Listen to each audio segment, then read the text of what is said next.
दादू राम सत्यराम। 2 मई रात सुबह 4 बजे बारिश होने के बाद कुछ ऐसा है नज़ारा।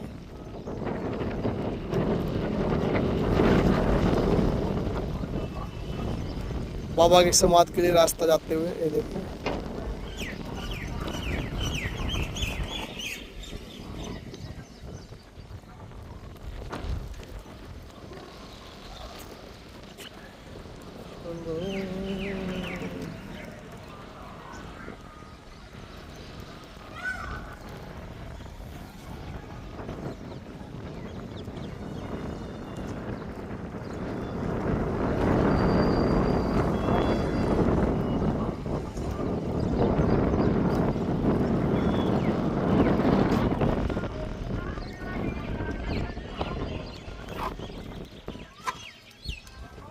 हाँ